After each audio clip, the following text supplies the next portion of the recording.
اعوذ باللہ من الشیطان الرجیم بسم اللہ الرحمن الرحیم اللہم صلی علی محمد وعلی آل محمد۔ درود پاک اللہ کی ایک عظیم نعمت ہے، اس کی برکت سے بے شمار عزتیں اور مرتبے نصیب ہوتے ہیں۔ درود پاک وہ سویرا ہے جو پڑھنے والے کی زندگی میں کبھی اندھیرا نہیں ہونے دیتا، صرف روشنی ہی روشنی پھیلاتا ہے۔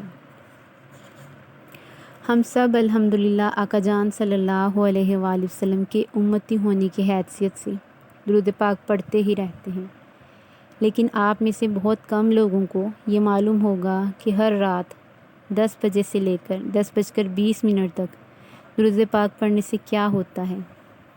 اس وقت میں آپ جو چاہیں درود پاک کا صیغہ ورد کر سکتے ہیں، خواہ وہ چھوٹا ہو یا بڑا۔ آپ ہر درود پاک جو آپ چاہیں اس وقت میں ورد کر سکتے ہیں۔ حضرت باغ حسین کمال رحمۃ اللہ علیہ فرماتے ہیں، آپ درود شریف پڑھتے ہی رہتے ہیں، لیکن یہ 20 منٹ یعنی رات 10 بجے سے لے کر 10:20 تک بہت قیمتی وقت ہوتا ہے۔ فرماتے ہیں کہ یہ میری پوری روحانی داستان کا لب لباب ہے۔ آپ جہاں بھی ہوں، جس حالت میں بھی ہوں، وضو ہو یا بے وضو، یہ 20 منٹ ضائع نہ کریں۔ ان 20 منٹ میں ضرور درود شریف پڑھیں، یہ وقت درود پاک کے لیے مخصوص کر دیں۔ ایک اور جگہ حضرت باغ حسین کمال فرماتے ہیں کہ درود شریف کی یہ برکات ہیں کہ اللہ پاک کا قرب حاصل کرنے کا سستا اور آسان ترین طریقہ درود شریف کی کثرت ہے۔ تو آئیے ہم بھی آج سے یہ عہد کرتے ہیں کہ اس وقت یعنی ہر رات 10 بجے سے 10:20 تک صرف درود پاک پڑھنے میں اپنا وقت صرف کریں۔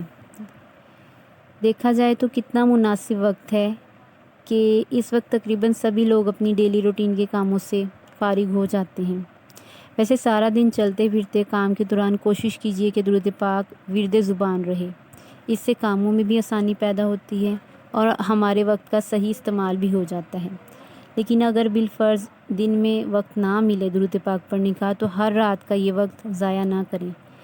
اس وقت میں لازمی ضرور درود پاک پڑھنے کو اپنی پختہ عادت بنا لیں کہ روز محشر ہم سب کو اس وقت پر درود پاک پڑھنے پر ناز ہو۔ اللہ کریم ہم سب پر اپنا خاص کرم فرمائے اور ہم سب کو زیادہ سے زیادہ اور بالخصوص اس وقت میں درود پاک پڑھنے والا بنائے، آمین یا رب العالمین۔ اللہم صلی علی محمد وعلی آل محمد۔